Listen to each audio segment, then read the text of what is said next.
I call this meeting to order at 6 o'clock, June 9th, 2026, on a Tuesday. We'll start with roll call. We'll start with my right side, Arden. Arden Russell, sophomore student representative. And Greg Sherlock, school district director, position 2. Aro Papian, director, district number 3. Dr. Constantinople, superintendent. Terrence Proctor, Director, District 4. Dave Larson, director, district 5. All right, thank you. Welcome guests. We'll proceed with the approval, we'll proceed with the land and labor acknowledgement. Director Larson, would you please lead us? We in the Tuckahoe School District acknowledge that the land where we teach, collaborate, learn, and play is the traditional land of the first people of Seattle, the Duwamish and Muckleshoot people, past and present. In honor of gratitude, the land itself and the Duwamish and Muckleshoot tribes. As a public school district, we have a responsibility for the stewardship of the land, and we strive to work alongside the Duwamish and Muckleshoot people who've been living and working here since time immemorial. And the labor acknowledgement, we further acknowledge that the burden of environmental exploitations and systemic injustice falls upon the labor of Black and brown bodies in the building of this country and its institutions. We remember that Black and brown people were born and died working this land against their will for generations. We also acknowledge the continued contribution of the labor of survivors over the centuries to today of all immigrant labor, including voluntary, involuntary, trafficked, forced, and undocumented peoples in the building of what we refer to as the United States. As a school district leadership, we pledge to recognize and work against systems that have historically and currently enforce and create inequities among the people we serve. Thank you, Director Larson. May we now proceed with the flag salute. You may stand up. I pledge allegiance to the flag of the United States of America and to the republic for which it stands, one nation, under God, indivisible, with liberty and justice for all.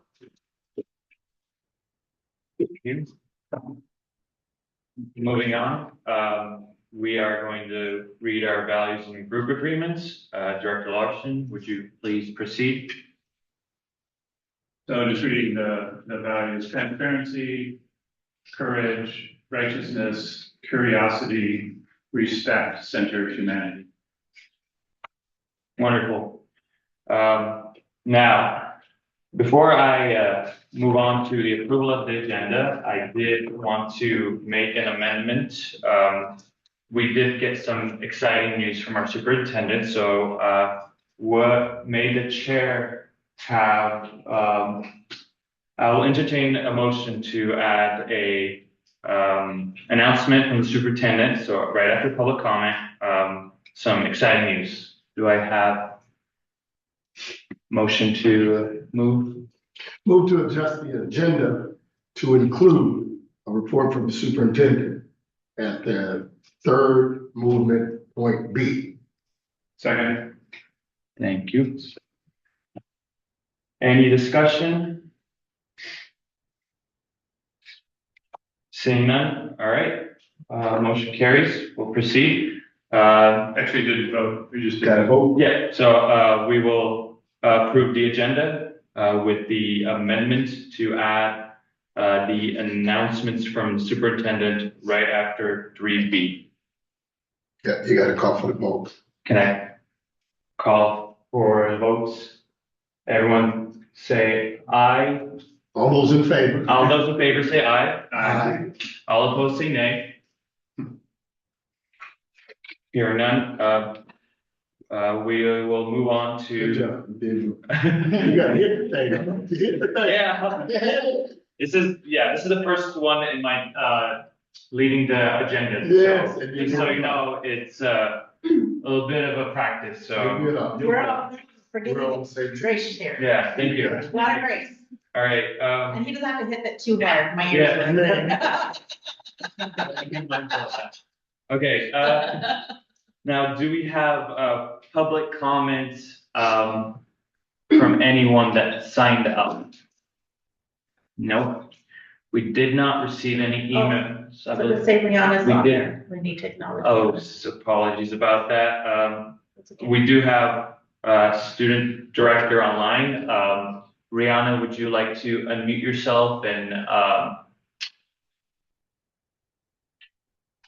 just so we know that you're here? She's gone. What's she say? Hello? Yes. Okay. Yeah, I'm the now senior student representative for Now I see. the school board. I don't know if you guys can see me. Yes, we We can see I you. wasn't able to come online or come in person today because I'm not feeling too well since I just went to the doctor's. I had to get like my blood drawn since I do have a summer trip coming up for my leadership program. So yeah, that happened today. Great. Wonderful. Thank you, Rihanna. And we will proceed with the announcements from the superintendent, Dr. Pedroza. Yeah, we're gonna do a big announcement with this pretty soon that I just shared with the team this morning. So first of all, I just want to congratulate our Foster High School graduation class of 2026.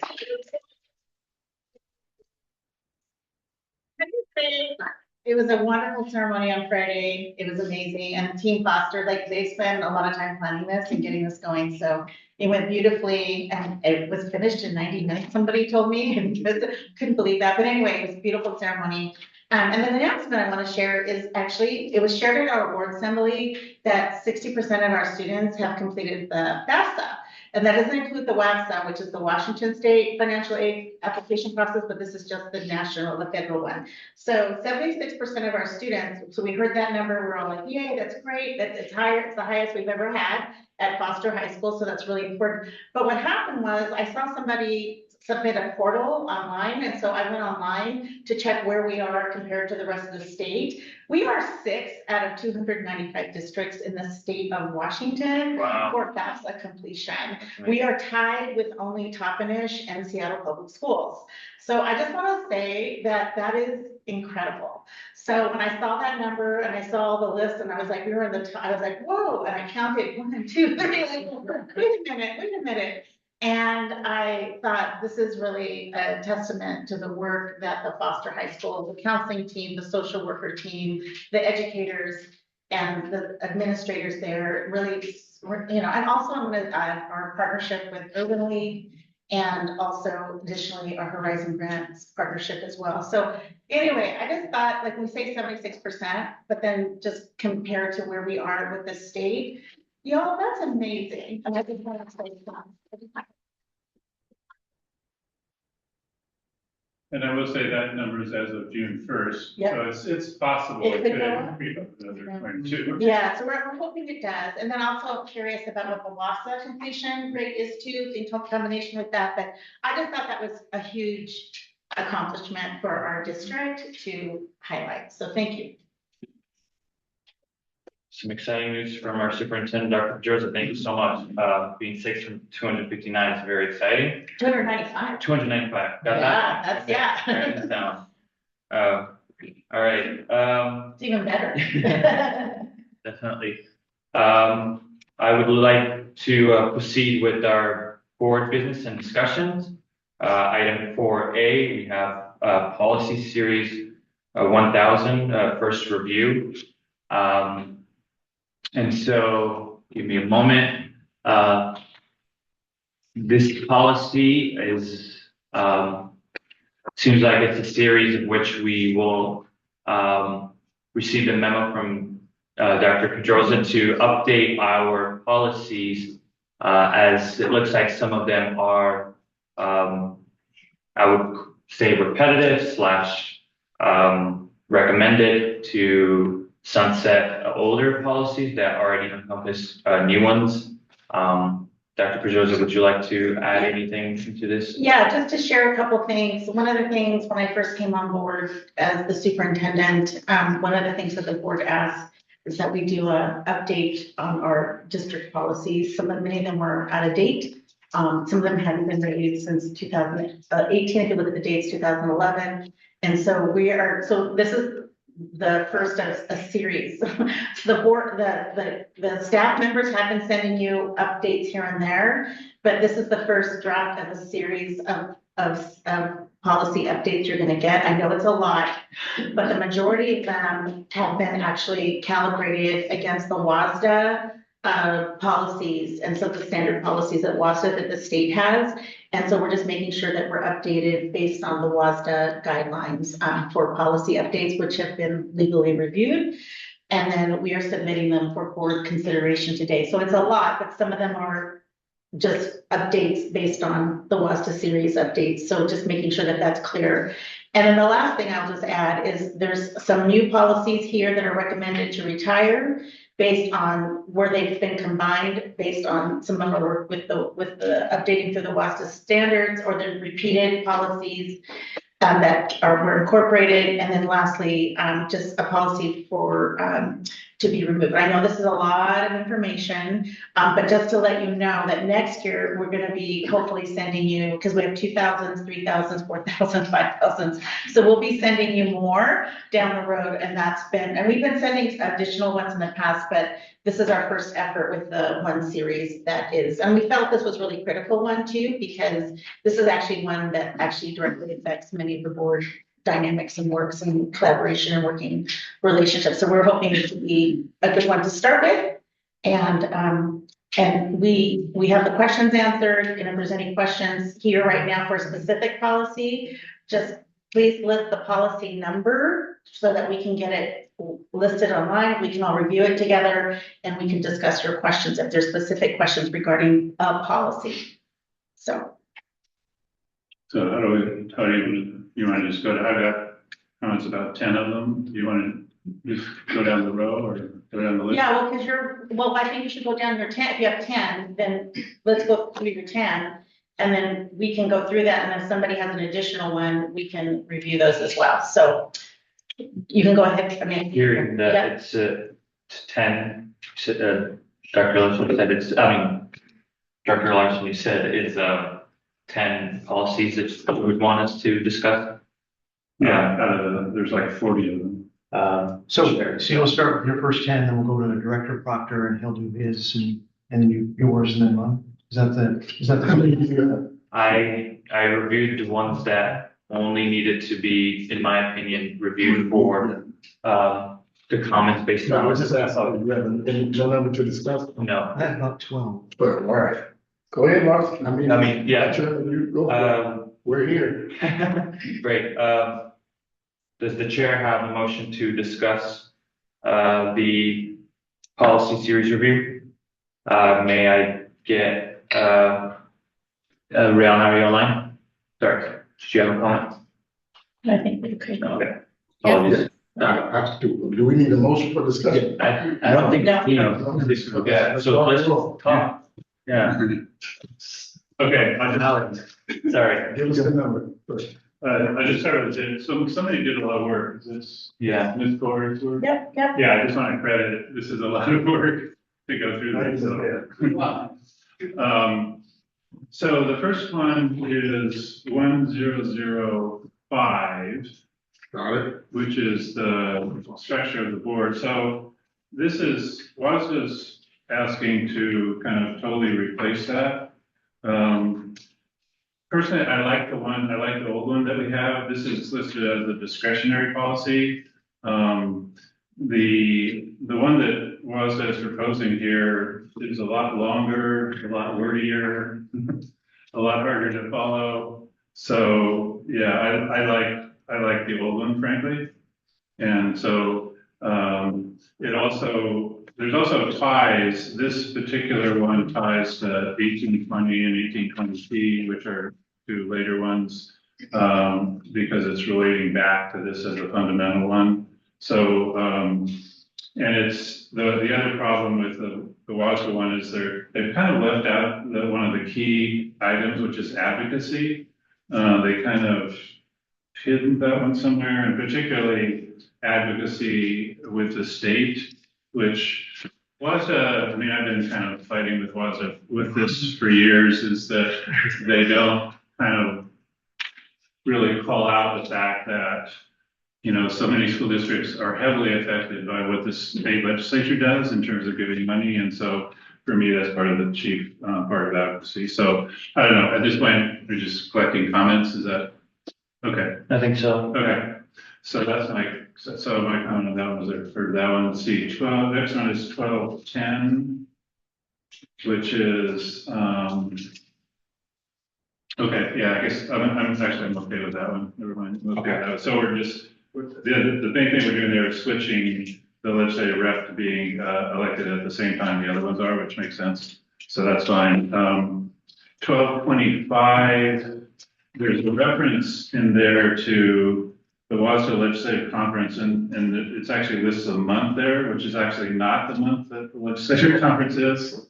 It says February was a change. It's actually, they actually do it in January, and I don't really see the point in putting a date in there anyway, because, you know, So D, it's whenever they set it up. So I think that one. just remember the date, Left alone. 1225. So we move January? No, it says February here. Oh. It's actually in January. But he's saying just remove the month of February altogether, Yeah. just Say commit to sending a that's team. fine. Yeah. Period. So just strike out held each February. And they may change it again. We don't need that. You know, annually or whatever. Yeah, on section D, it says commit to sending a team to the WASDA Legislative Conference held each February. He's suggesting to strike held each February. Okay. Okay, and then, let's see. 1230, so the suggestion, I guess the suggestion there was coming that it should be combined with something else. To me, I didn't see this one as working with something else. I mean, this one I would recommend just leaving it because it outlines some specific things that are the responsibility of the superintendent acting as board secretary. And I didn't see it included in some of the other ones that I was suggesting to be combined with. So I would just leave this one as is rather than delete it. Dave, what number is that? 1230, Right. 230. So let me just see if I understand, Dave. Director Larson, are you suggesting that we continue the former policy and not pursue the updated one? Is that? Yeah, That's what I just want to make sure. Because the suggestion here is updated, was it does not have, possible to have the policy absorbed by another policy or procedure or have it retired. So I'm suggesting to leave it, And to keep it. keep it. Got it. I mean, the changes that were in there for e-sheet today, yeah, of course, do all those, but that's editorial changes, so. Let's see, my next one is, next one is 1245. That's the one that, we haven't done, the adopt a school one. So, that one I would suggest that we Actually was suspended. Yeah, suspended. I would suggest that we should retire it or, it's discretionary. We don't need to do that. I mean, we can have a discussion about whether that's a good thing to do or not to do. The problem with it, when we've done it in the past where each board, and we have 5 schools and we have 5 directors. So we assign a school with 1 school to each director. The problem is it tends to create a little bit more of siloing, I think, and directors, sometimes interests are not necessarily just with 1 school, but across multiple schools. And it just, in the past, it hasn't really worked out that well, but, different people can have different opinions on that. So my comment on this, I would suggest that we just delete it. Let's see. 1250. 1250 is the one about student representatives, and there was an ad to make the student representative an advisory vote. And the wording is immediately before the board votes on an agenda item, the student representative will provide their advisory vote, whether pro, con, or abstain. I would be inclined to change that to May, and leave it up to the students. There's a lot of things that we vote on that probably, are not that much interest to the students. I mean, we definitely want to, if anytime there is something of interest, then it should, chime in. But Director Larson, can you highlight which paragraph you're referring yeah, it's the to? last paragraph, it was Okay. the updated to stuff in red at the end. Yep, And it says student representatives, this is trying to, get. so you're saying instead of will, Yeah. may. Yeah. Got it, that's all. I just want to be specific on Yeah. the themes. I don't know, pardon, do you have any, well, I guess. Where do you see May? It says not, it says will provide, and it says May. the board votes on an agenda item, the student representatives may provide their advisory vote, whether pro, con, or abstain. And Mark, do you have a thought on that? Yeah, Aiden, I know discussed, I mean, he talked about it, I think this, and I don't know whether you want to have on your shoulder, every vote we take, that you absolutely have to say something, or? I think voting sometimes would be good, but I don't think it's Yeah. necessary for every single thing. I agree. Okay, so yeah, Rihanna, do you feel the same way? Or do you have any comments on that? Yeah, do you mind just repeating like what you said? Because the mic is kind of like a little bit muffled on my end. So I think what we're hearing from Director Larson is Director Larson is that for policy 1250, there is a bottom prompt which has student representatives provided board with advisory votes on agenda items as follows. Immediately before the board votes on agenda item, the student representative will provide their advisory vote. Whether pro, con, or abstain, we are thinking if it should be May. a may rather than a will. May provide. You could still vote every agenda item for a board meeting, but you're not obligated to vote on every item. I agree with that. We shouldn't be forced to have, or we shouldn't be forced to say something about it, but if we want to, then we can. Okay, great, thank you. next one is, so 1340, 1340. So that's a new one. And I was looking at that one. I'm not sure that came from WASDA. Yeah, it's a long one. It sounds to me like a strategic plan. And I'm not sure why. This sounds like a lot of work for something that I think should be incorporated. This work should be incorporated in our strategic plan. I don't want to be creating kind of new documents. I mean, it has a whole reporting structure in there and all kinds of things that, to me, are mostly in our strategic plan or should be. So the suggestion. So the suggestion is to not adopt it. Again, it's discretionary, so we don't have to do it.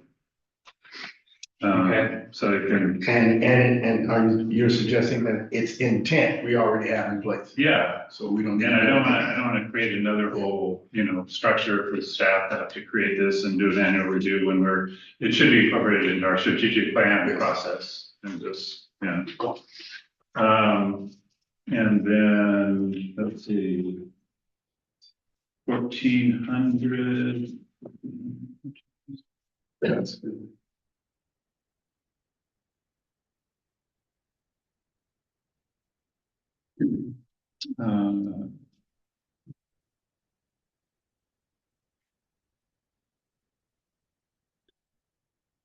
Okay, I think it's the combination of 1430 1430, and 1400. 1400. So the recommendation on 1430 was to retire it, since it has been incorporated into policy and procedure 1400. When I look at 1430, I'm seeing some things that aren't included. There's a lot of details about public comment. 15 reserve slot, 3 minutes, blah, blah, blah, blah. I guess I'm saying 1430 is not, at least as it sits now, it's not completely incorporated. Part of it's in the procedure. Part of it's in the Um, procedure, part of it is in the, policy. Okay, did you include all of the, I mean, there's a whole section in 1430 about public comment and written comments and 15 reserve slots, 10 speaking slots, 3 minutes, all that stuff. Is it all, it's in the procedure? Yes, Oh. we have a procedure on our website, Okay, that procedure and that policy, so I just kind of combined all of them. okay, in that case, All right, then I'm good with it, and that's it.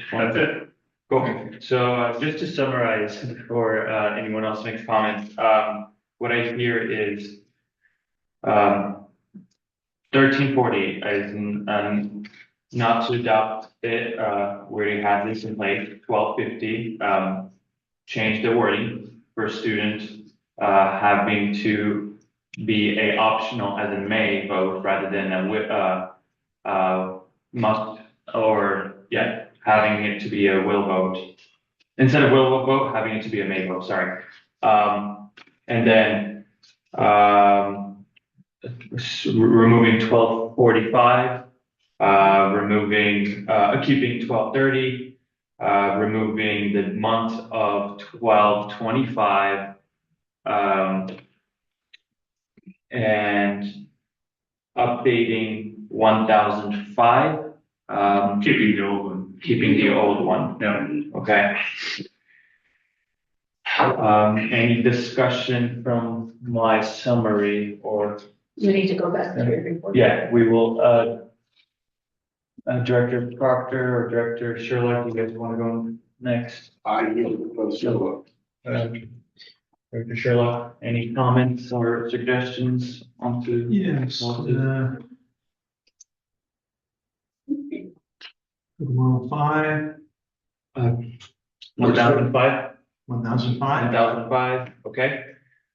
Get that open here. Mm-hmm. So key functions of the board.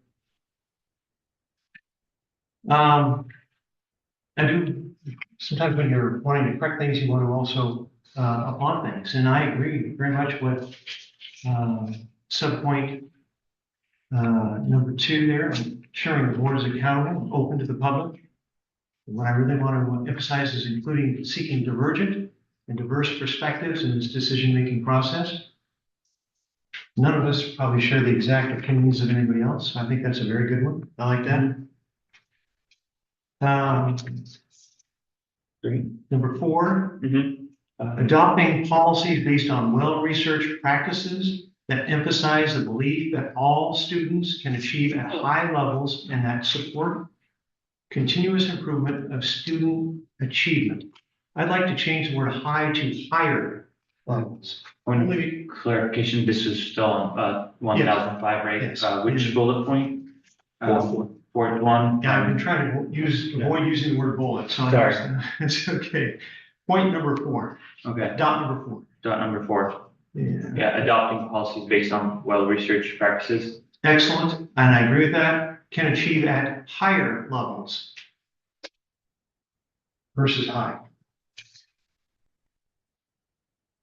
Higher levels versus. Higher levels, yeah. Yeah. And again, that's just recognizing that all students are going to increase their knowledge, and that's what we're aiming for. The higher the level, the better. I just don't think that the word high level is Okay. appropriate for that particular bullet. Great. Any comments from anyone else? We'll proceed, sorry. Let me scroll down to. Start here. You're on the same Yes, line? sir. Yes, 1005, we're at So, key function of the board. yeah, Sorry. creating conditions district-wide for student and staff success. Create conditions district-wide for students and staff success by, I'd like to go to D or E, and I'd like to include the word cost conscious. And I was thinking if we put that in D, ensuring management of the organization, operations, and resources, an efficient, cost-conscious, and effective learning environment, or I think we could put that in E. Okay, so I'm hearing to update the bullet point D, ensuring management of the organization, operation, resources for an efficient and cost cautious, Conscious, conscious, conscious. yep, Yeah, I just read them. effective learning environment. I'd love to hear more about the rationale of that. Makes sense. I just want to hear Yeah, what you're talking about. the reason why I think it's important to do that is, I want to make sure that the citizenry of Tukwila recognizes that this board is looking out after keeping an eye on costs, making sure that we're being accountable and careful with every dollar. I don't want the idea to get out there that we're not watching it. I think that we're doing a good job, and I'm sure that we're going to improve. And so I'd like to have that in this document. Director, Thank you. Doctor, okay. Director Larson, any other comments? Okay. Director Sherlock, would you like to proceed on to the other document, Hold on a policy second. documents, or? I'm still on 105. Sounds good.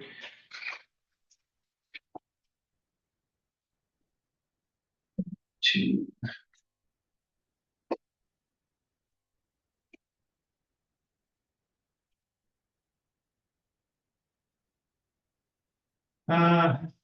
Point number 2. Okay, so communication and commitment to high expectations for student learning. And sub-bullet number 2.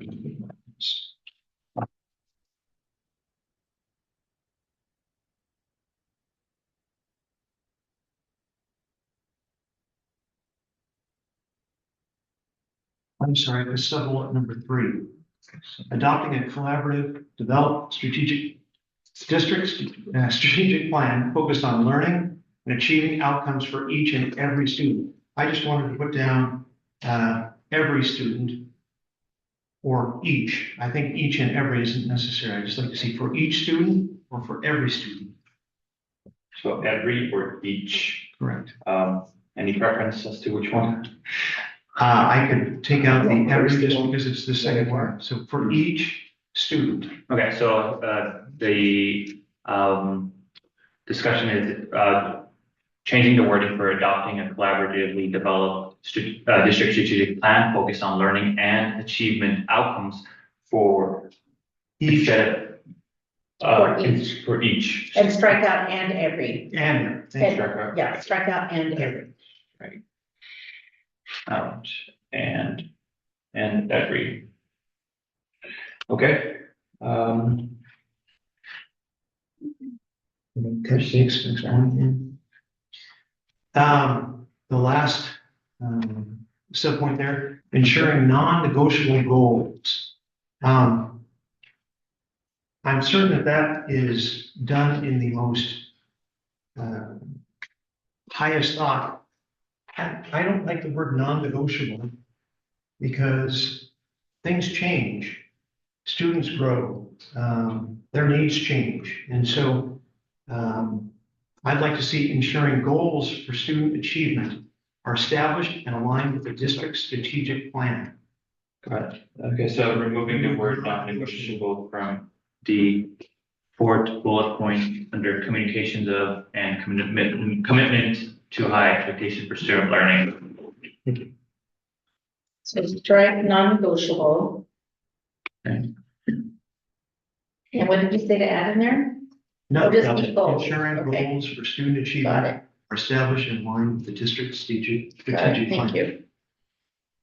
I think that's a valid point. I'd love to hear Dr. Joseph. Is there the rationale for it being non-negotiable? What's the difference? And I'm not being cheeky. I just usually, if you understand how it got there. Yeah, well, I don't know how, so this was based on a Waston model policy, but I will say one example that I think of is one of my first year here in 2023. right? And we received a large number of students that were asylum seekers, Mhm. right? We had goals, we had plans, Yeah. and we had to shift quickly because, I mean, we went from 2,500 students to actually the maximum 29. I mean, we just received so many students in 1 year. Our classes were full. We had to just shift some of those, the thinking and goals around that. So, I mean, I'm not opposed to saying non-negotiables because it does add some flexibility. But I think,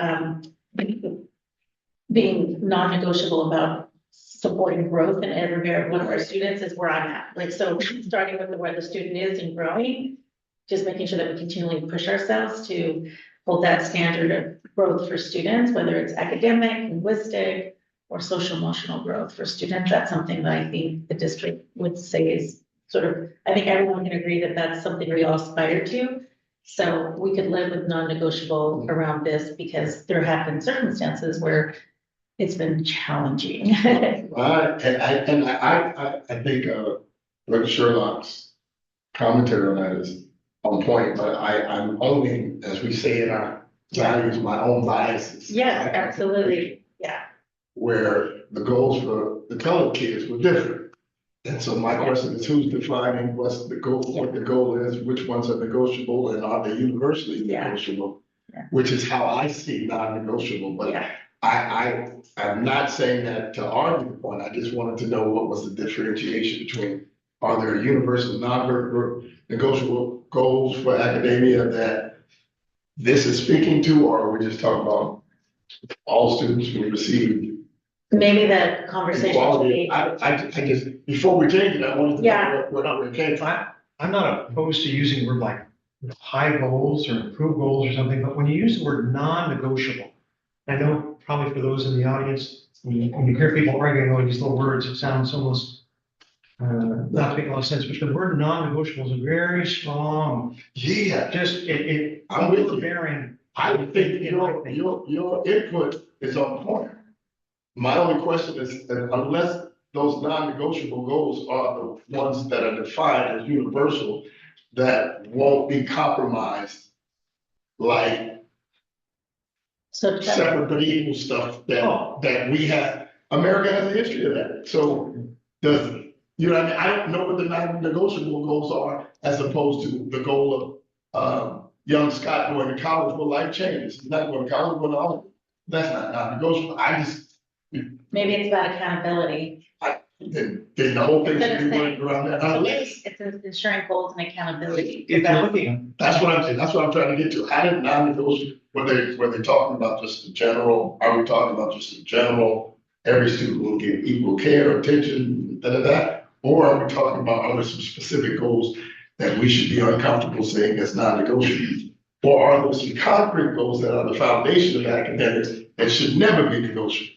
If those are those goals, if you take non-negotiable out, then it opens the door, but I don't know. Otherwise, it makes sense, just set some goals and, you gotta be flexible. Can I add what how I? That's why I was asking you to. Yeah, no, so I'm asking one interpretation, just one thing, and then we can go back to Director Sherlock. So ensuring, I'll just take out the word non-negotiable for now, but ensuring that the goals for student achievement are established and aligned with the district's strategic plan. So what that means to me is that the school improvement plans are aligned to the strategic plan, which is work we've done. So I think that's the piece that I think is already in existence.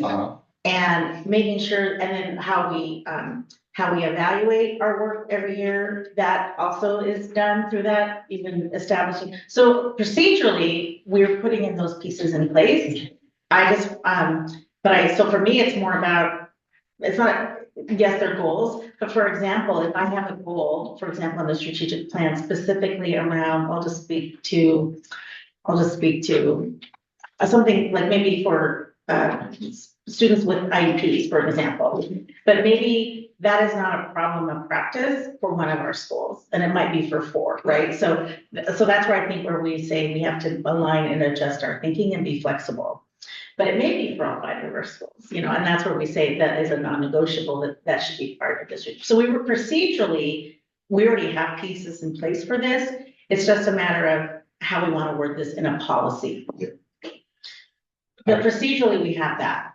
Well, Yeah. Thank you. So I was, of course, I can bounce back to. No, I was just saying, thank you. yeah, I was just gonna say that, of course, there are non-negotiable goals or non-negotiable things in life, and I've brought this up many times, safety is non-negotiable with our students and our staff. We don't negotiate safety requirements. I just think that when we're talking about goals for student achievement, I think in a healthy way, there's some flexibility that should be built into the system to recognize that somebody that starts out as a sophomore in high school, halfway through the year, they're developing tremendously. And so I don't like the idea of saying a non-negotiable goal for student achievement. Their interests may change. It just, to me, it's a very, very strong word. And I'm not opposed to the word non-negotiable, but I think in this case, I would feel fine just ensuring goals for student achievement. Great. Thank you. Thank you. Thank you, Dr. Joseph, for clarity. So what I hear is for point 4 of communication of and commitment to high expectation for student learning. We are in mutual understanding that ensuring goals for student achievement are established and aligned with the district's strategic plan will suffice as its wording. Mhm. Any other last comment before we proceed on to the next points? Director Sherlock? No, thank you. Great. All right, just to be mindful of time, do we want to proceed with any of the other policy numbers or? I do have several more. Thank you.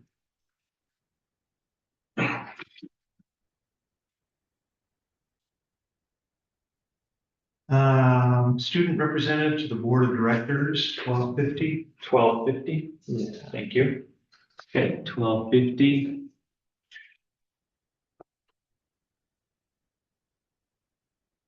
And I'm sorry, I lost my ticker on this one. I was monitoring.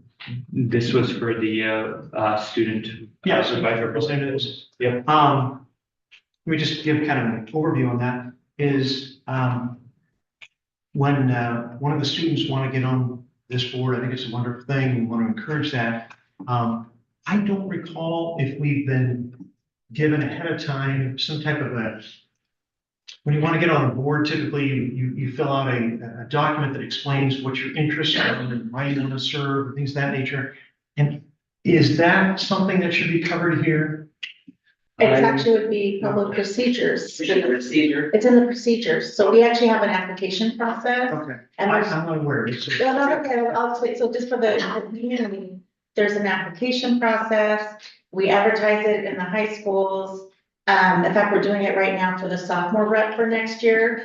Then there's an interview committee where the student reps and 2 board directors would be a part of, and then we would interview, and then we would select a candidate to move on to the board. So I just wanted to share the procedure generally, and then at that point, then we would then invite them to be part of the board at that time. Sure. And we voted in adding a sophomore rep, I think it was last year. So we've always had 2, but we felt it was really important to have the sophomore, junior, and senior rep, because as the senior rep exits out, it's an opportunity to coach and support a sophomore and junior rep to carry on the work. So, but there is a procedure for this. Okay, good. Okay, here, and there's just policy in place for 1250 of why there's an procedural application for students. Mhm. Any other comments for student reps? Sorry. I was just gonna say that I also concur with our earlier discussion on may provide their advisory vote. Wonderful. Wonderful. Okay. 1250. I was gonna speak on 1340, but I think we agreed that we were gonna drop 1340, Okay. or at least that seems to be. the direction. Yeah, that's what I have is not adopted, 1340. We already have this in place. We're down to 1400. Okay, 1400. Meeting conduct. And this is a long policy, so I'll just touch on it very, very quickly.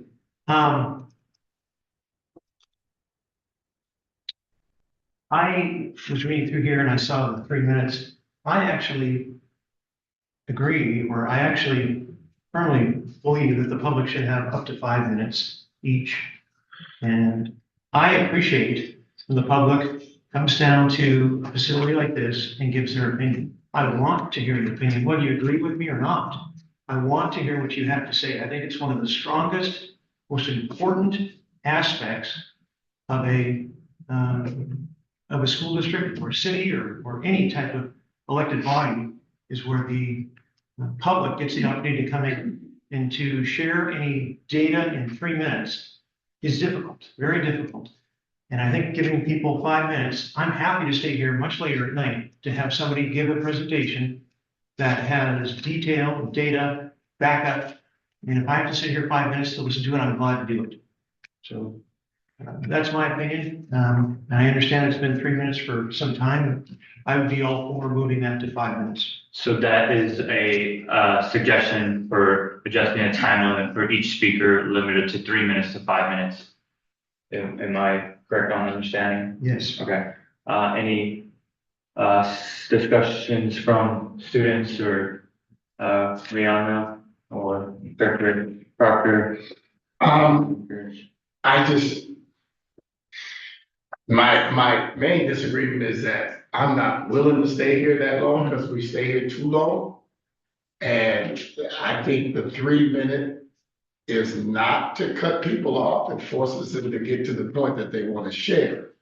Because I also know that the public is not necessarily professional presenters. So for me, there's power in those restrictions. Not to mention, if there's a bunch of data, that can always be submitted electronically so that the board can see it beforehand.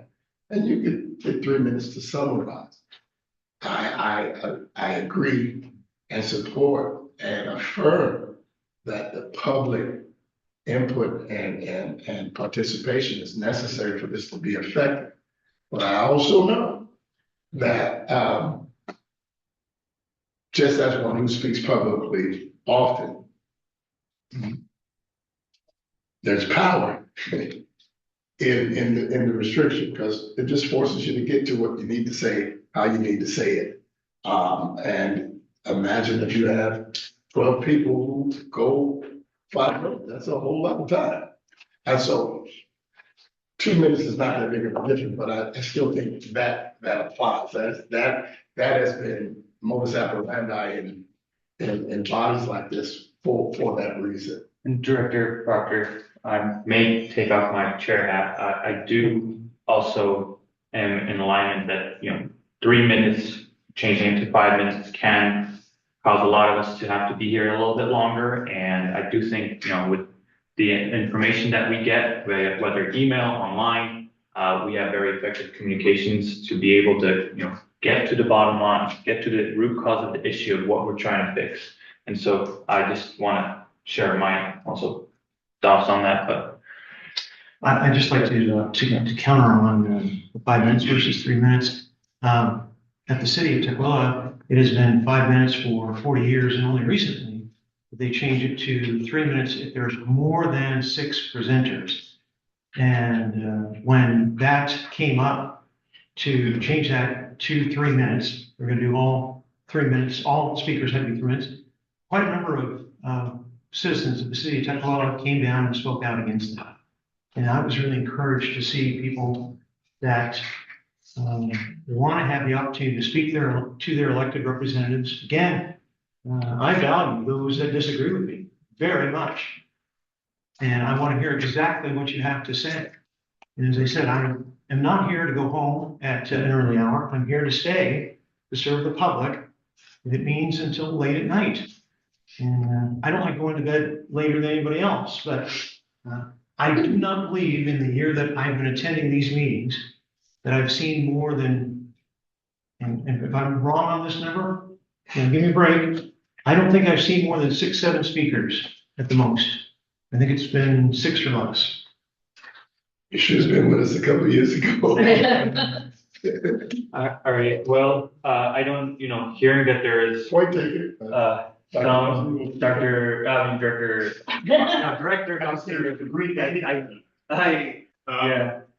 First of all, in practice, we rarely cut anybody off, because mostly because we don't have when it becomes a problem is when there's, yeah, like I say, many speakers, and then it can go. And if they're kind of sometimes repeating the same point over and over and over and over again, that's when you may want to limit it. But in reality, like I say, rarely do we ever do that. And so,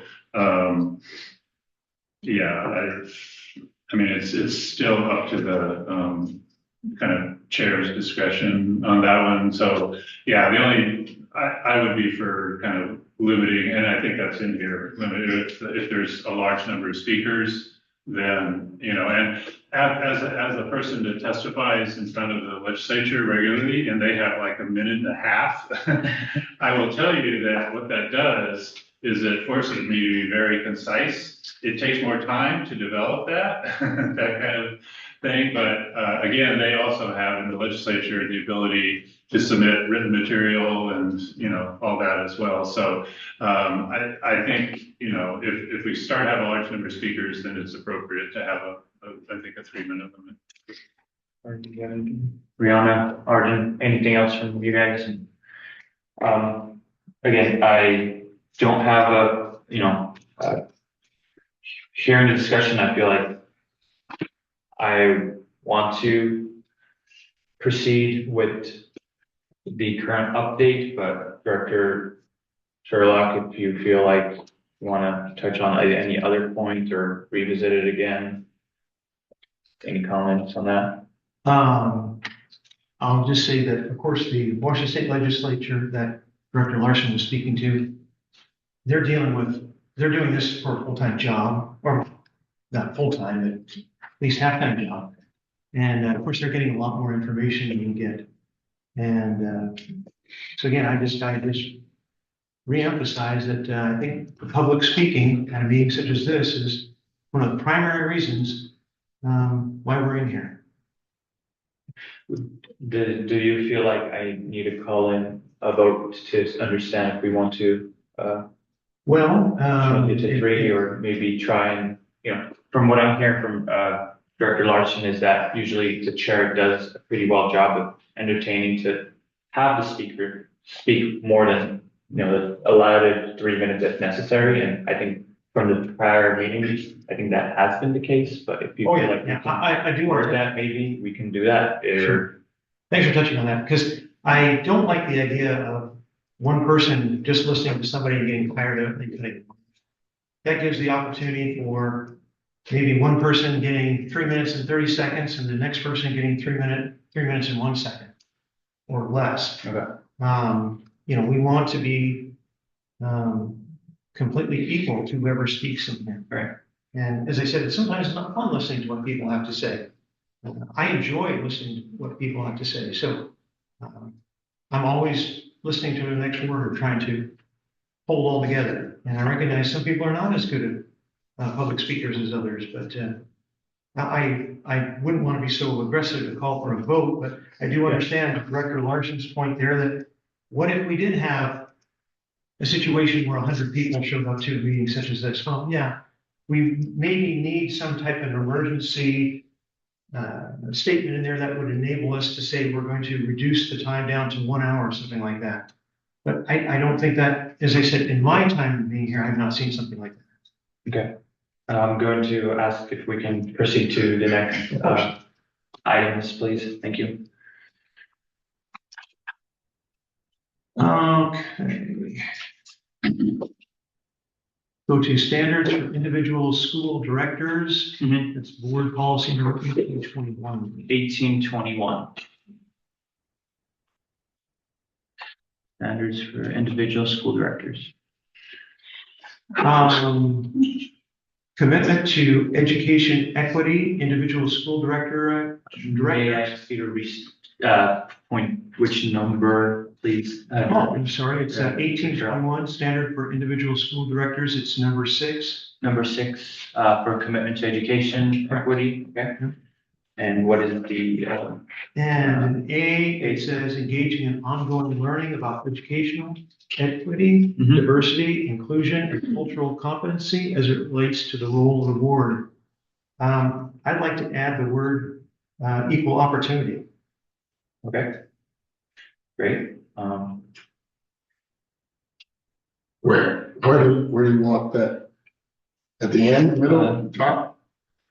To I see Director 6A. Rogers' point, Where do you wanna add? 6A, we can add equal, engaging equal and, or Equal opportunity, engaging equal and ongoing learning about educational equity. engaging ongoing learning about educational equity, diversity, inclusion, and cultural competency. It needs to be before cultural competency, so maybe after inclusion, Okay. comma, equal opportunity and cultural competency.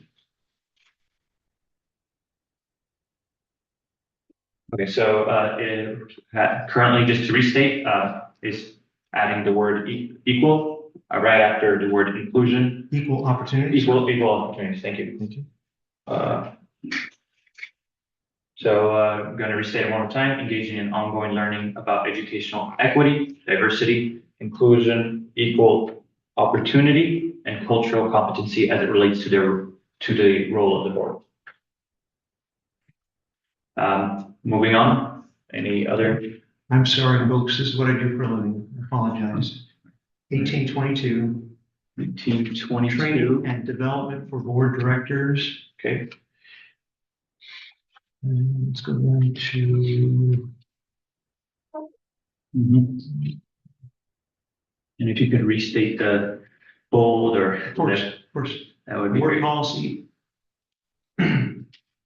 Board policy 1822, Mhm. required training for school board directors. Yep. And this is a takeoff of that last 1821. It says cultural competency, equity, diversity, and equal opportunity and inclusion training. Okay. So hearing to add the word again, equal opportunity, we can add it right after diversity.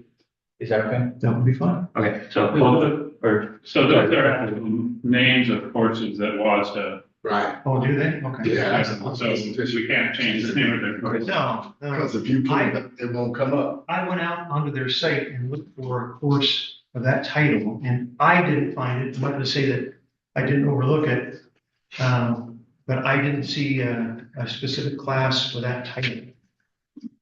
Yeah, there is something, we can go check and see what the exact title is, yeah, but, yeah, Okay. it's definitely there I'd like to somewhere, make because I that think a work action.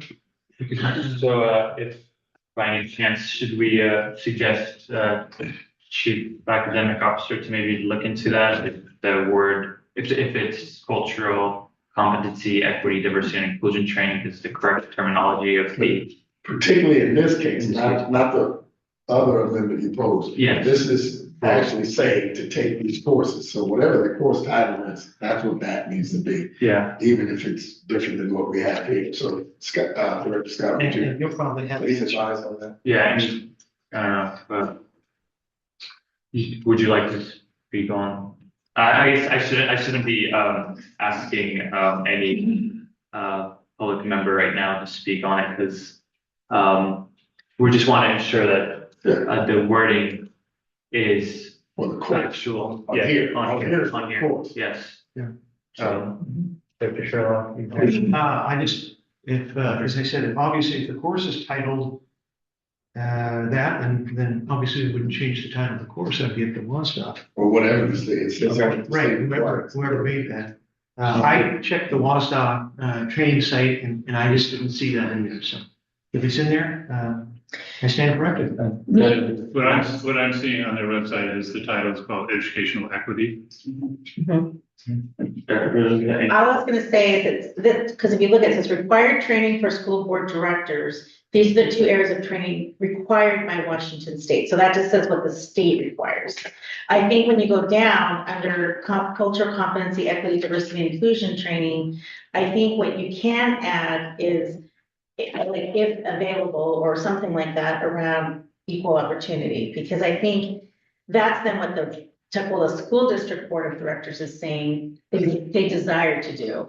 So because I just want to say, if you're in the first line, that's what the state is, we can't require what the state is requiring. So I think that should be left off of that line, but looked for another area that Tukwila School District Board of Directors is indicating is a value to them. So looking at another place where it should be. Where it could be, yeah.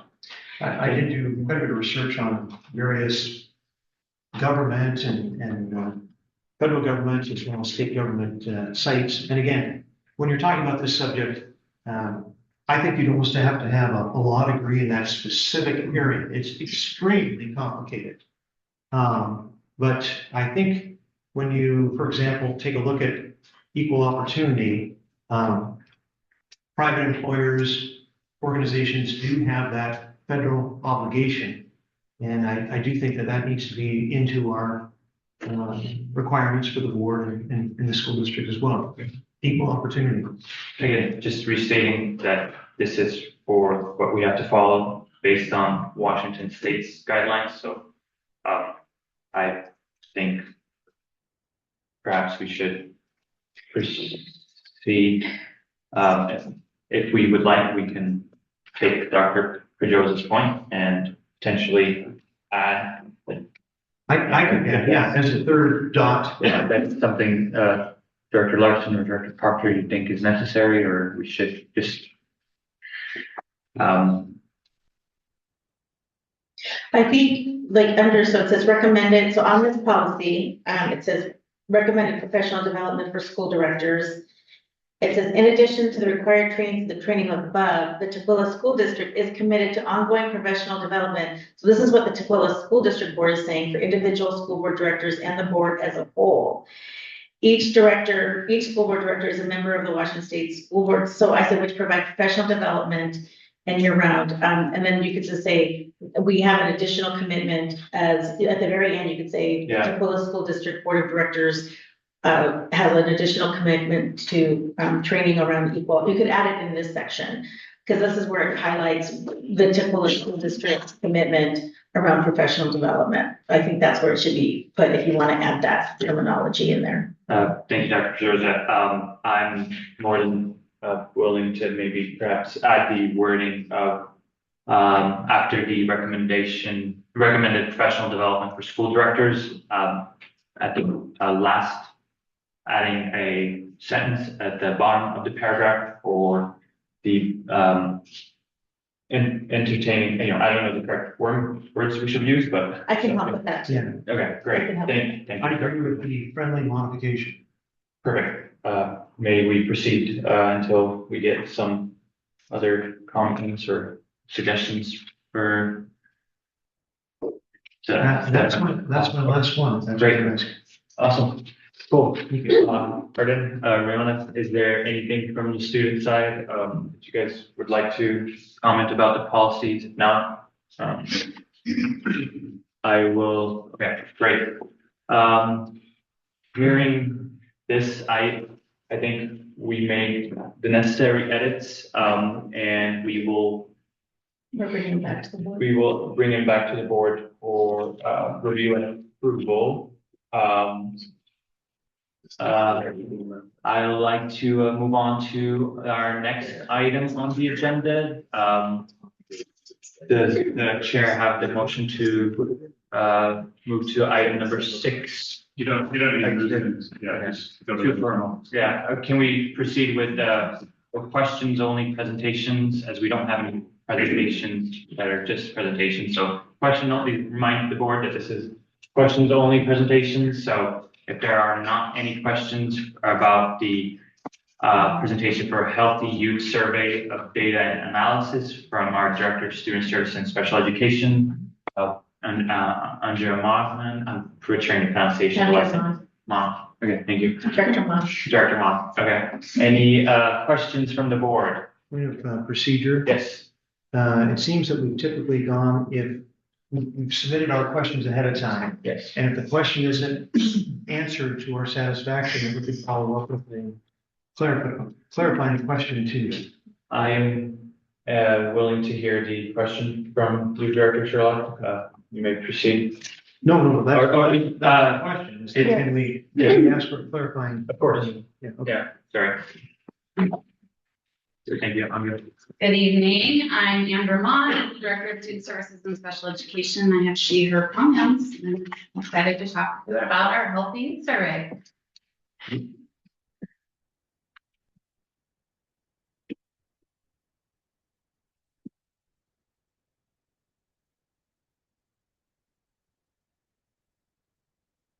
So I guess this is a bit of a comment because it's kind of goes across several things. The issue of bullying in particularly middle school keeps coming up. I've been through a lot of these over the years. And also, I'd like to bring up that our student advisory committee brings it up there. There's one of their number one thing, redefining school safety. So I just kind of, and then, increase visibility or, safety procedures, build trust, build relationships. Anyway, I think that's a big area that seems to be, we need to continue to work on. And I think, yeah, you've listed a bunch of, items here. But anyway, that's, yeah, students continue to bring that up, and we need to kind of have some more focus on it. And it probably it seems to be particularly concerning at the middle school, which is, I'm not an expert in child development, but it kind of makes sense. That's why it happened. And so we need I just emphasize we need to continue to focus on that. Absolutely. And there's agreement on our side, as well as also continued education on the definition of what bullying is, as oftentimes when there's a conflict and students reported as bullying, through an investigation, you find that it goes in other directions that might not meet the criteria definition of bullying. It might have been a peer-to-peer conflict or an argument or fight that, so also education on what it is, and so that when they are reporting it, we can hopefully, show that in the numbers. But absolutely, we see this as an area of focus and concern. And we do seem to have, the anonymous reporting system. I've been asking about that for years, and we never seem to get anything there because, and then I ask students, they don't know how to use it or they didn't know about it. So that's an area I think, I don't know. Potentially it's a way to get some more better information. We don't seem to be able to figure out how to do that in a way that's meaningful. Yeah, we do have that platform set up, and we have done education around it, and we have plastered the hallways with posters. And, we will continue to do that and continue to make sure that students have access. I think it is particularly, looking at this data, and I did review it earlier today with our human services team as well, around like making sure that students, that we're consistently bringing this up, not just, doing it at the beginning of the year and at the semester, like that there's ongoing education around it and reminders. You done? Sure. Oh, Director Parker, do you have anything else? Yeah, this question. Yeah, questions right now. I'd love to hear it, and 3 minutes or less. I mean, the new challenges of what the digital, I want to say cyber, but the digital component of bullying looks like from your perspective as an executive administrator, but even in the school. I mean, what are the challenges now? And what does that look like? I mean, the challenges are fairly significant, I would say. And the connection point of the use of social media and the use of cell phones and the use of all of that in and out of school hours is something that comes up. And so if it happens outside of school hours, we don't have jurisdiction unless there's an impact during school hours. And so that also adds layers that can be difficult to truly, get through and investigate. And then there's like the speed in which you can disseminate information to massive amounts of other students near and far. And so I think that the implications of it are substantial. And so like the continued work around that, I think that what we hear our students are also telling us with the cell phone information survey is that, that there are less photos of students being taken, but at the same time, there are still, that is still something that's happening. So these are problems of practice that that administrators are definitely concerned about, educators are concerned about, and just making sure. I think that the reason that I highlighted the adults in school try to stop it I saw kind of a thing, and I think that's also factors in here around like accountability to making sure that your cell phone is put away during school hours and so that there's consistency across. So I think there's everything that's overlapping around that, but I think the speed in which students can Right. disseminate information or what they want to say or share inappropriate is definitely a problem that can have really scary and harmful implications. And so that is an area that we, continue to work on. Thank you. Thank you. Director Shaw. I just wanted to make a point and then I'll ask you the question. I was so disappointed that we didn't get more 12th graders responding. I really think we lost a lot on the survey. Okay, I'm not saying that we should throw the survey out, but that was really a critical.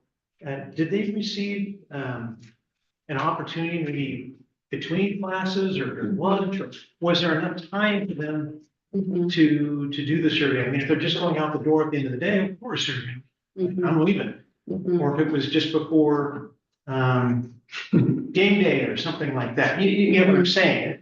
I'm really wondering if we could try. Yeah, we definitely also share that, wish that we did have that data. They do suppress it if it doesn't meet the 40% threshold. The Healthy Youth Survey folks do that. We don't have any say over that. And so, yes, I agree with that.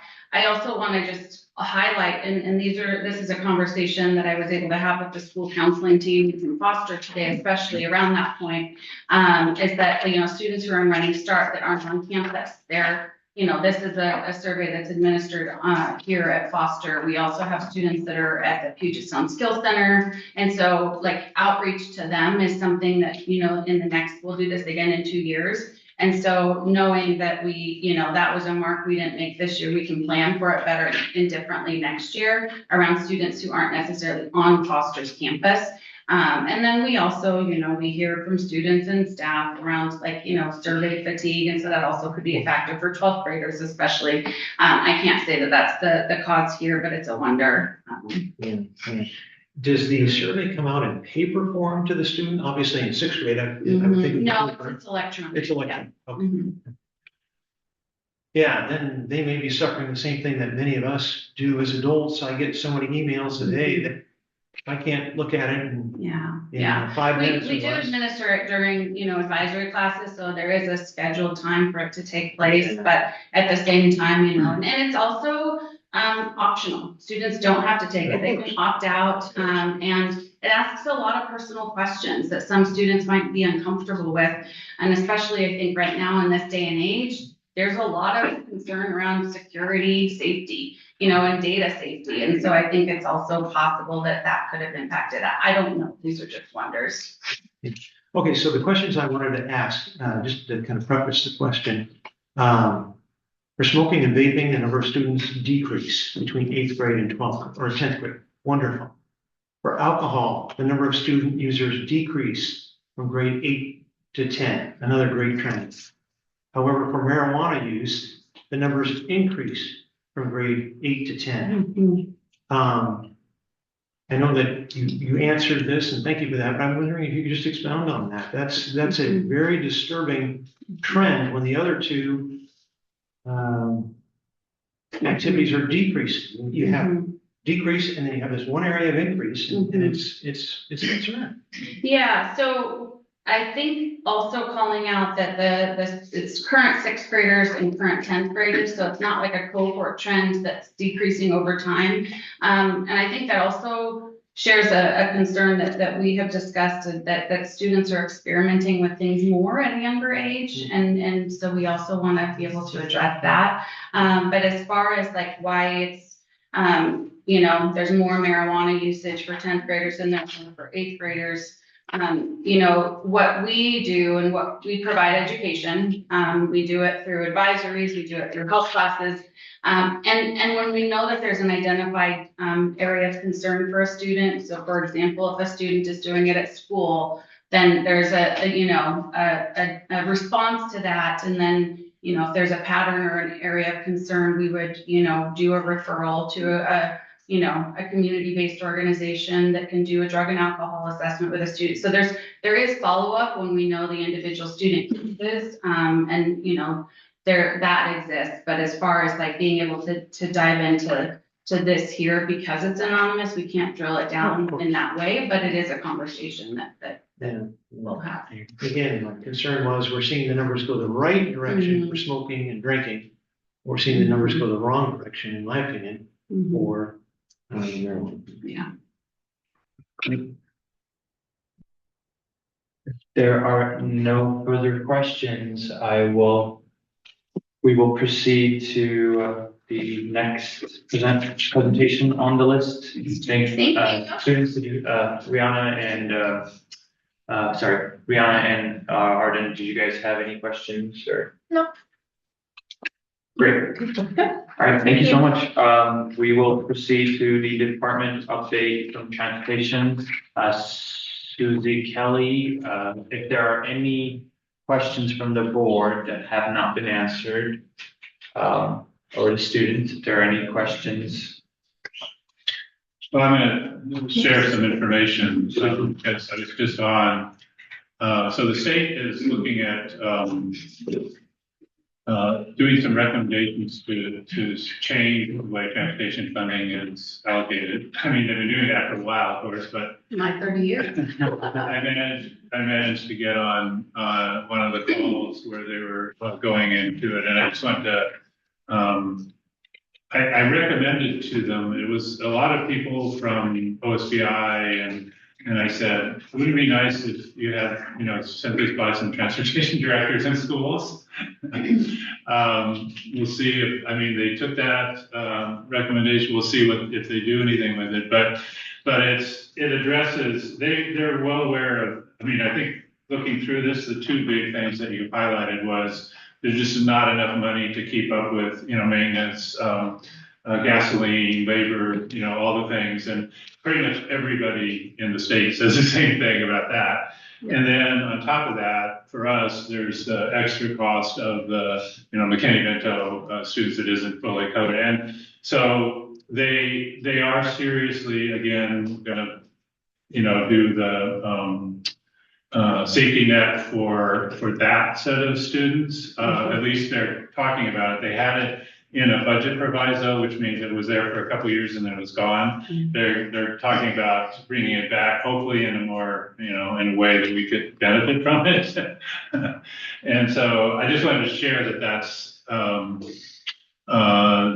yeah, given the times and the budget down there, I don't know how far it's going to go, but it was right. I thought what struck me is it was right in alignment with all the things you're saying here about what the issues are. And so, and your top on efforts, stay on top of legislative to promote full funding. And so I'm just, you know, completely in agreement. And hopefully they'll get some, they are considering some different variations, and I hope that they pass it by some transportation directors. I didn't volunteer you, but they know from Pennsylvania. So if you get a call from them, you can consider whether you want to do that or not, but it would be helpful to have, you know, people that are wrestling with this on day to day, evaluate their different alternatives to see, you know, what it would do for you. So anyway, I just wanted to share that. Thank you, Derek. What's going on? I appreciate that. Before I leave this chair, I just wanted to introduce myself. I am Cindy Kelly. I serve you as your transportation director, and I direct the Port Take CFO Fleming. Susie, how long have you been in Tiffin School District? I have been here since 2018, and I will serve you till the day I retire.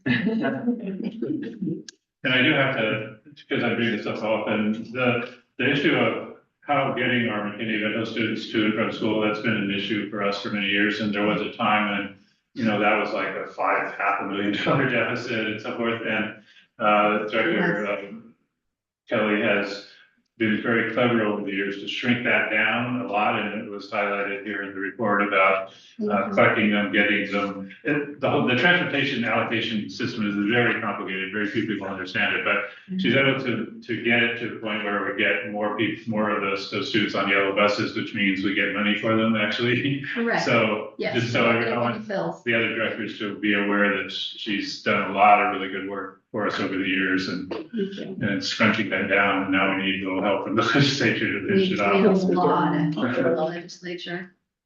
Yeah, and we do approach them. The transportation industry themselves also has their own board that I used to sit on. I've retired from that, because I'm slowing down and, focusing on this. But we do have an opportunity to speak to the legislature, and we write letters frequently. So we are always on them. And there have been bills that have not gone through in the last few years to help, but they haven't gone through yet, so. I know. Director Sherlock, your hand was up to do it. Simple question. Who does the maintenance on our diesel buses? Is that done in-house? Is that done with an outside shop? That's a great question. We do not have mechanics. So we first start with our manufacturer, who is up in the Everett area.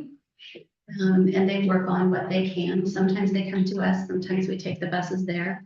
I've recently reestablished a wonderful relationship with a local company that's only about a mile away, which is also creating more cost effectiveness for us. The name of that company is RWC. RWC. They do not serve our brand of bus. We have a fleet of Bluebird buses, but they will work on anything.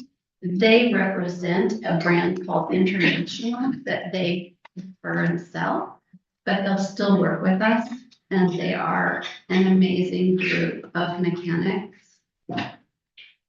Just for the board's awareness, I did not know Bluebird bus is also the terminology for the yellow buses, so.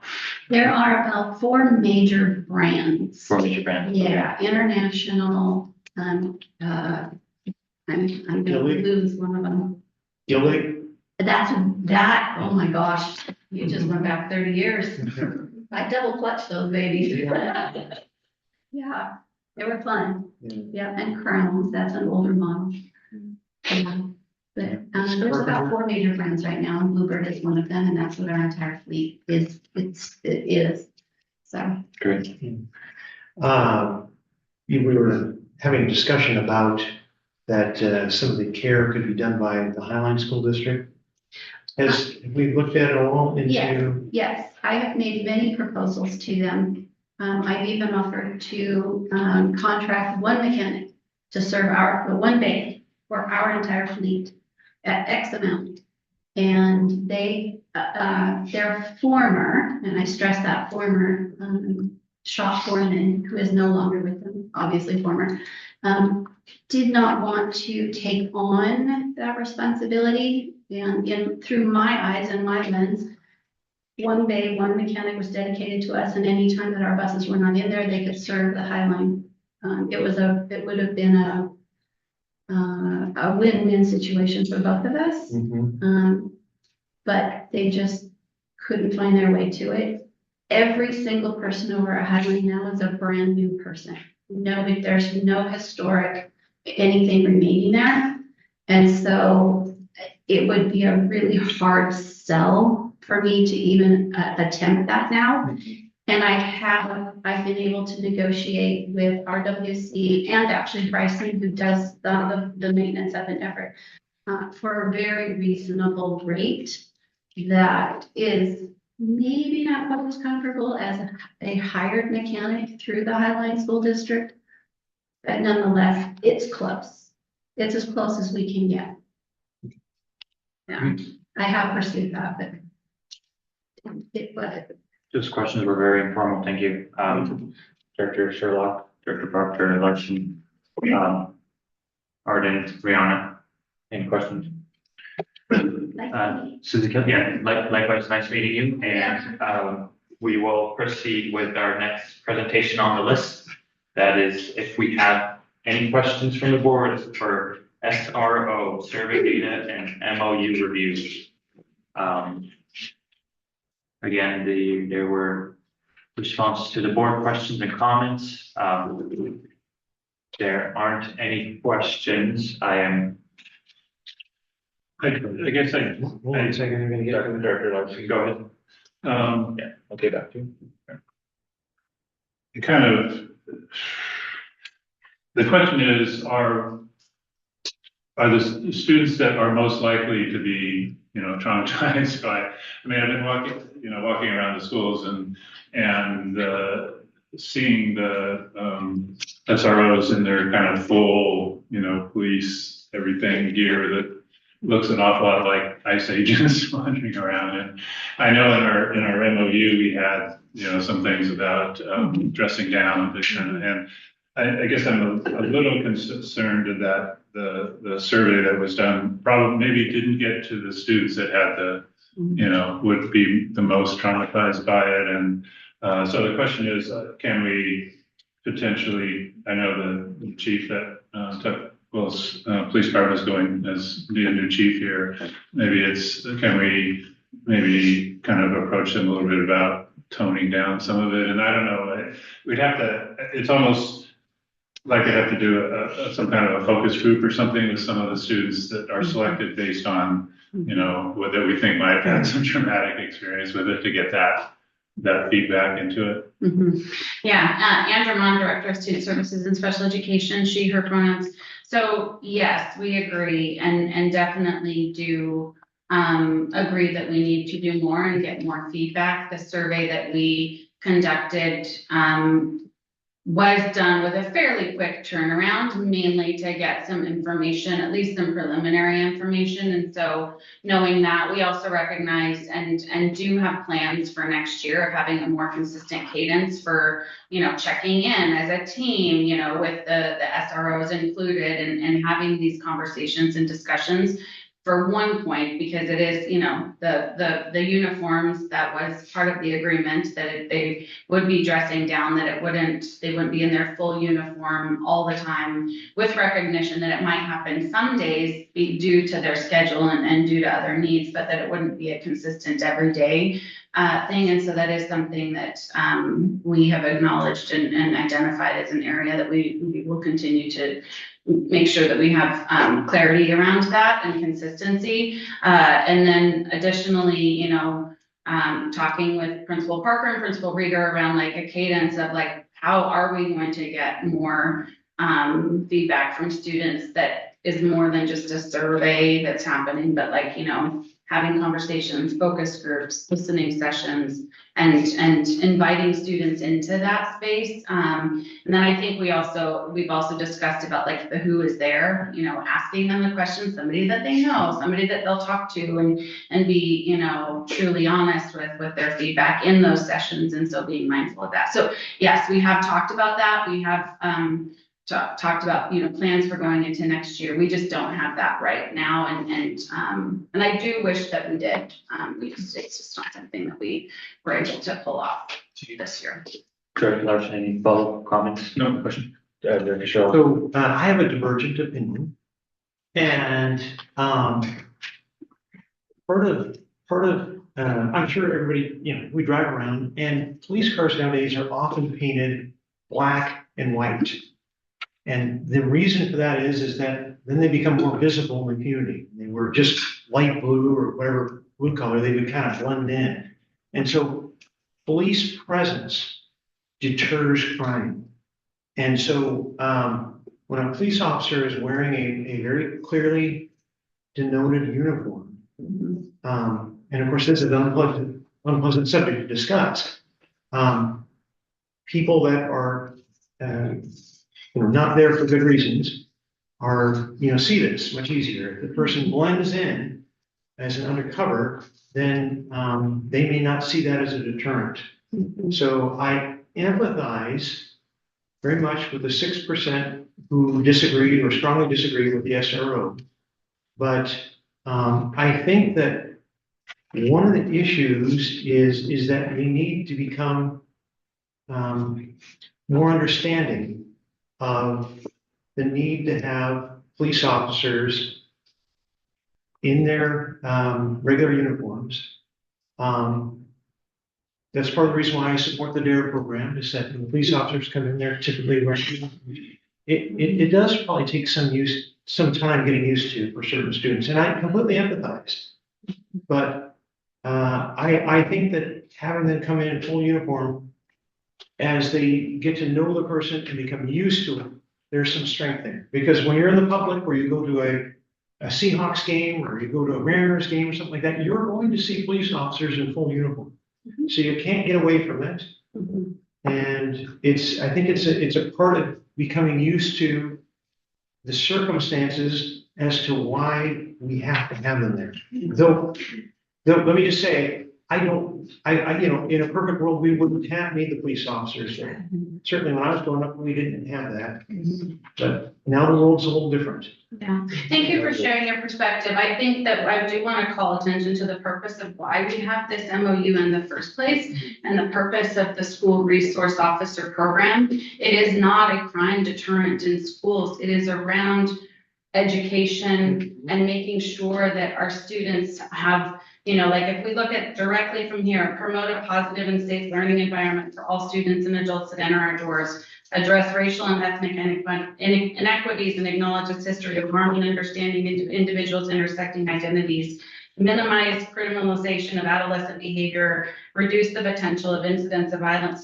So when I look at the purpose of why we have this connection point and this agreement for school resource officers, it is not to be able to clearly identify a police officer. That's not the purpose of this program. And so I appreciate your perspective in sharing that. I just want to just acknowledge around like the why we have these. And I think we're missing out an important point in having a police officer there. And again, like I said, it's an unpleasant subject.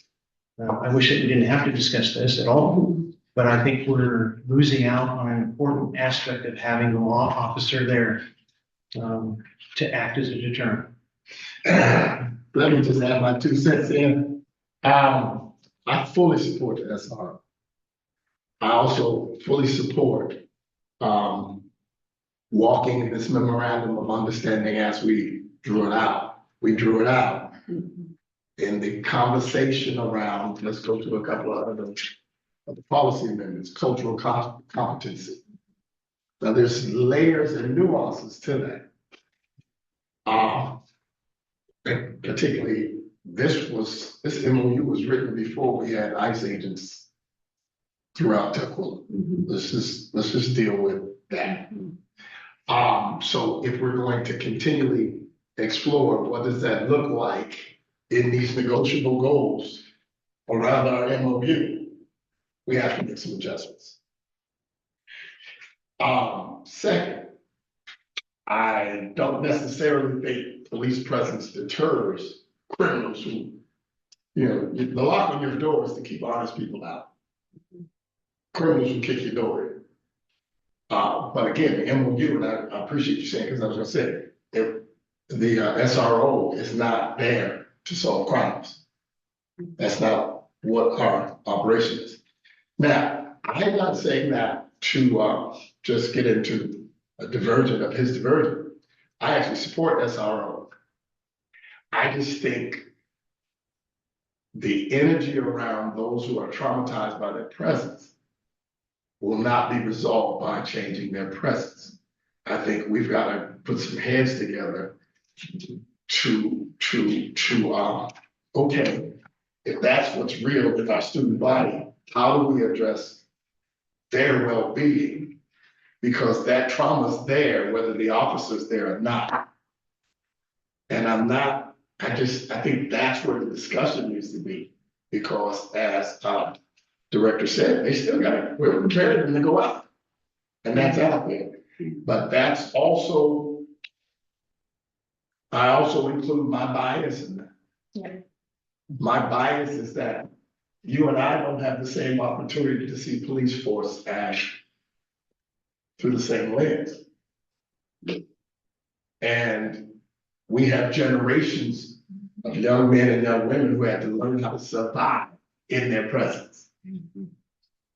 and we're not gonna debate that. That's a whole different conversation when those enforcing the law are actually breaking the law without any accountability to the law. And there's generations, we're coming up on Juneteenth, there's generations of people who still revisit that trauma that people keep dismissing. And we haven't even factored in its impact on our psyche.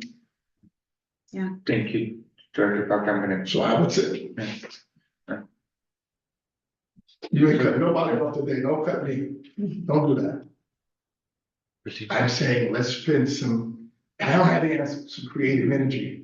How do we help these students be effective in this setting?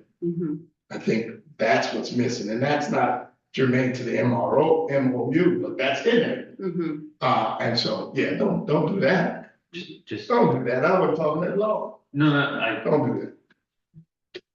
Thank you. I think, I think that speaks to our work as a practice. So I appreciate Of that. That's getting all. the input from students and hearing from them, and then also like the impacts of this, and then again, looking at the wellness factor that you're identifying Yes. there and thinking about the implications of that through this program. I think that those aren't things that necessarily we can clearly articulate in this contract here, but we do have control over our actions as administrators and leaders in this community, and how we're going to now make a more clear plan for that going into the future as we continue. And I'm saying that because I was a participant in helping shape this MOU. I'm not just speaking from the sidelines. But if the uniform, and we do that, if we're not getting some form of balance, let's just circle the wagons around that and let them know this is where the problems are. And let's just, I don't want to use the word enforce it, but let's reiterate it. Thank you. Can I just add one thing, just give the history for the context? So as SROs were voted out of Tukwila School Yes. District, there was a lot of engagement with some University of Washington and other folks, with students, student groups, around what a redesign could look like if they come back. That data was presented to the board. That information was presented to the board. There was many, many sessions of engagement with staff and students. And then we met with principals to actually make sure that the ones that's on the ground, seeing it firsthand, what were the things that they felt was necessary. And I think it was really important as well that I also met with Chief Trevor, because I had to make sure that if we're asking them to train their staff or make guarantee training, that's something that they could do. So it was done with community input, a lot of engagement, then principals and Chief Trevor to be where we are today with this group. And so all we're saying is, yes, that we want to, I think we're in year 2. I think we voted this in November of 2023. Is that correct? Yeah. Oh, 2024. So 2024, when you were on the board, that's when we voted again. So it's been a year now, a year and a half-ish. And I think what we're saying is we believe that the work's been positive. The survey's showing that the majority of students are showing it's a positive impact. But what we're saying is we still have work to do for full implementation, which is what you said, to some of the elements that we all agreed to that we would do. So there's some missteps on some of it. We just have to be more clear, give that feedback, and now we have an opportunity to work with Interim Chief Lund and work with him and make sure that we, as the MOU stands, that we implement the intention of the MOU, which was around community engagement, building relationships, even students seeing themselves as future police officers. Because what I believe is important is that the police force should reflect the community. So it should look and sound like our community. And so that was another way we wanted to make sure, and you can't do that if students are in fear of police officers in our school. We can only do that if we have positive relationships in our schools between the students and the police officers and the staff. So that's just one of the main goals, to make this really around a positive relationship to support students, and that through relationships, that's how we break down the fears, the trauma, and we move towards healing and supporting that work. That's the only way we can do it. We can't do it through fear. Before I proceed, I just want to apologize, Director Parker, if I interfered. Sorry, just want to ask a question.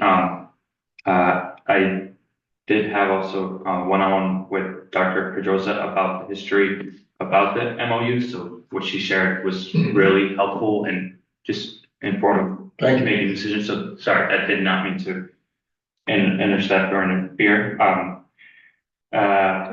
Director Larson had a question. No, do you have anything to add? I was wondering. Director. No, not really. My comments were just about, when we set this up, one of the things we said was we were going to review what's going on, and particularly want to make sure we're talking to the students that are going to be most highly impacted by it, so we can get that feedback and use it to improve their system. That's Yeah, there was intention. Principal Parker wanted to design some community forums with, like, for example, the Black Student Union and things like that. She just, through graduation and everything, Yeah. there was no time to do that. But the survey was one of our steps to do that. And we began with some of those student associations before the MOU. I mean, even when they voted, I wasn't on the board, I was working as an advocate with the school.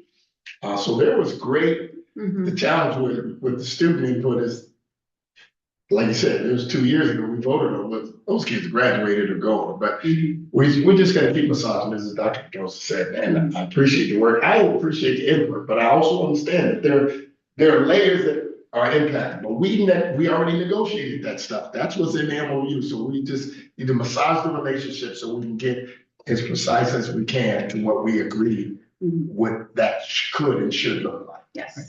Hearing that we should have a good relationship with the new incoming police chief and just make sure that we're on the same page. I'm going to go to Director Sherlock for a question, and then I'll go to the students if they have any questions, and then hopefully. Yeah, I just wanted to touch on, of course, the idea is to have a police officer there to be intimidating. We don't want that. And of course, we want the police officers that work for the city of Tukwila and any law enforcement office to be top quality people.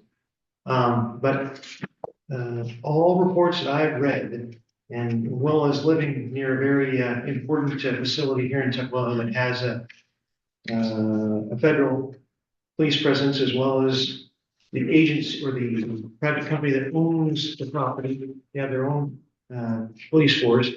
I think that it does point to that a police presence does help reduce criminal activities. I'm not saying that that's not their purpose for being in school to deal with the students, but I think when you're talking about off-campus people, when I drive by and I see a police car, what's my first premonition? I look at my speedometer.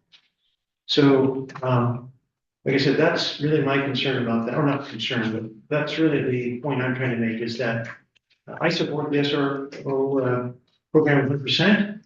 And I think that if we're not looking at it from the standpoint of helping to reduce potential crime out there, particularly when you look at the events that have happened in the United States in the last 10 years, I don't think we're looking at it in a full scope.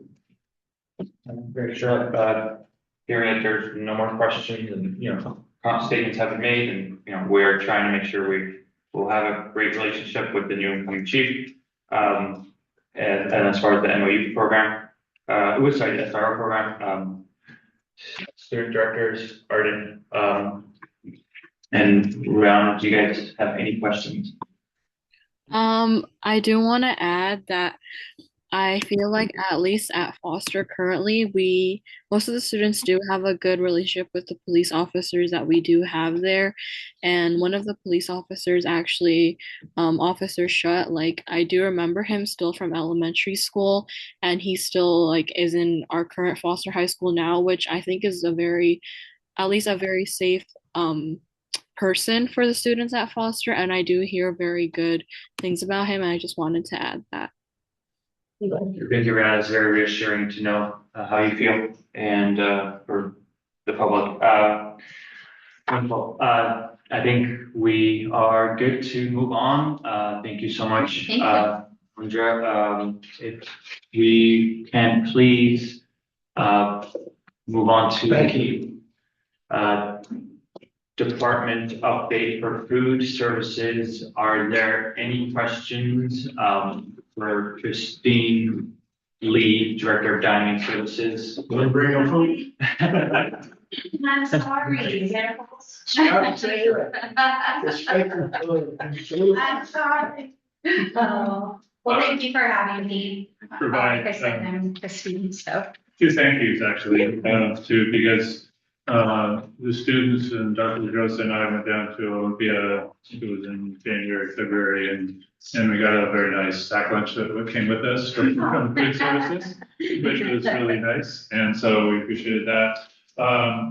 Also, I just really appreciate your efforts on, recycling and reducing waste and some, the bulk milk program and, the silverware program. So I know at least the silverware, utensil program, I think that was a student idea at one point from the past. I don't know. But anyway, I always appreciate it when ideas that, particularly that come from students at somewhere, get actually implemented. Sometimes it takes a while, but anyway, so appreciate your work in that regard. Thank you. Appreciate it. May I just also highlight, I really appreciate the seasoning station that will be coming in the fall. And like, that was one of the questions which we got a lot from the Where students. were you when I was in school? Yeah, I know. I think that plays a significant role for our students who come, from various backgrounds, and, spices do help motivate your meal. And I think, and maybe the question would be, how can you maybe describe your relationship with Chartwell's as the food services vendor? Are you satisfied, and are there any concerns, issues? Yeah, so this is my first full year. So this is a little bit different dynamic than what I'm used to, more from restaurant background. But I feel like I'm part of the school. I don't, and I think a lot of people also don't realize that I do work for Chartwell's. I think they just think I work for the district. Right. So I think that's a good feeling, because I, get to go to meetings and, participate in, things that are happening, with the district and district employees. And so that part is great. I've been very, happy just with the support that I've received, going through our review, that we had this year. So I kind of got thrown into, hey, here's your first year and you're gonna have, administrative review that happens every 5 years. So here you go. So I kind of got thrown, welcome aboard. So that I got thrown into that. But everybody else, everybody's been great with the support and that kind of thing, which has been great. So, and I think it's important the biggest thing is to listen to the students. They are the ones that are, eating the breakfast and the lunch every day. We want to increase that if we can. And what can we do to make those improvements for them and make it a better environment for them in their, in their cafeterias. Yes, I was curious, teachers, administrators, principals, janitor workers, can they go through the lunch line and purchase a meal there? Yes, they can. Yep. And about how many do you have a day? I would definitely say the majority of the adults that purchase meals comes from Foster High School. If I had to guess why that is, I would say just because the sheer, there's more opportunities for, different selections of foods. We have several people, not several, I have like 3 main teachers from Foster that pretty much eat every day. So I can see, every day they put in their numbers. The principal has an account, she always goes, thanks for. Yeah. So I can see those, those people and that kind of thing too. So I think it also, when they are engaging with the students too, I think they see that. So oftentimes they'll sit in the lunchroom with the kids or sometimes they'll stand up and eat their lunch too and talk to them and that kind of thing. So I think that also goes a long way. Yeah. Do you think it's half the adult population or the number of people? No. I mean, it's unfortunately it is. It is a a low population that is, that is purchasing for on the adult side. And just so you understand, I'm not saying that they should or should not. I'm just curious, what their thoughts are on the food themselves. Yeah. They think- Arden, Rihanna, how are you guys liking the lunch? Any questions on those or? I don't really eat lunch at school. No. Yeah. You just bring your lunch? I just eat breakfast Okay, and then eat lunch when I get home. okay. Well, I'm rarely at Foster, so I don't think I have. Right, yeah. Cool. Yeah. Thank you. Thank you. All right, Yeah, thank you. thank you so much. Thank you, Christy. Thank you, Missy. Steve. All right, so moving on, we have our action items, the approval of human resources staffing report. Does the chair, have motion to approve the human resources staffing report for June 9th, 26? So moved.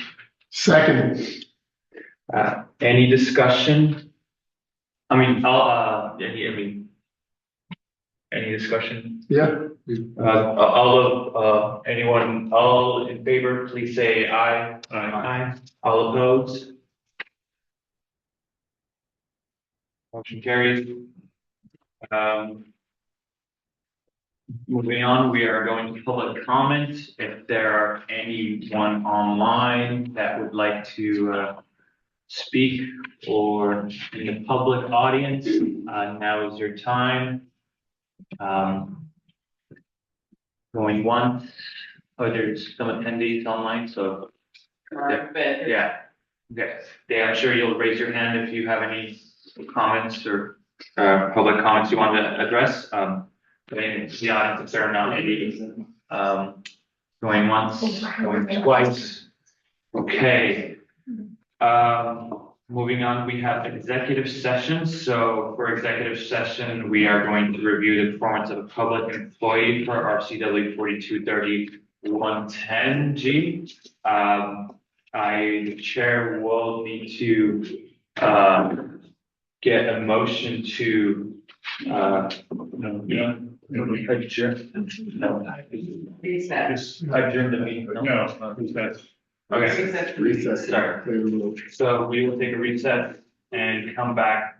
At 7:51. We will put a recess at 7:51 and return at let's give it 8 o'clock. I had a feeling out Or is- that you were going to return at 9 do you guys need a break? Anyone need a break? I don't need a break. So. I'd like to go down the Okay. hall. Just go down the hall. Yeah, that's fine. So we'll return at 7:57. 7:57. Okay, and that'll be for. The executive session. Which deal with Yeah. All right, this is Ara Papian, Director District Number 3. I am calling order for this meeting for the executive session to review the performance of a public employee per RCW 42.30.110G. We will reassess into 8:39, so 30 minutes from now, and we will be back. Thank you.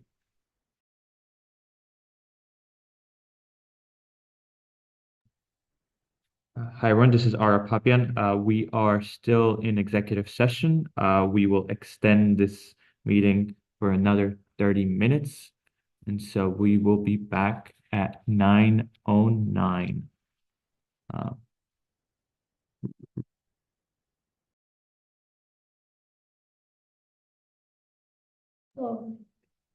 This is Ara Papian. We are going to extend the executive session for another 30 minutes. So we will be back at 9:39.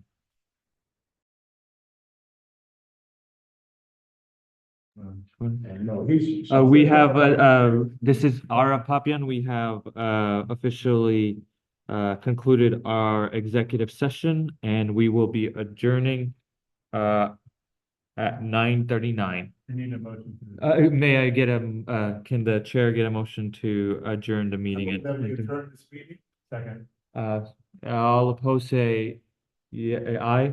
Aye. Aye. Any opposed? No. Hearing none, adjourn 9:39. You did a good job.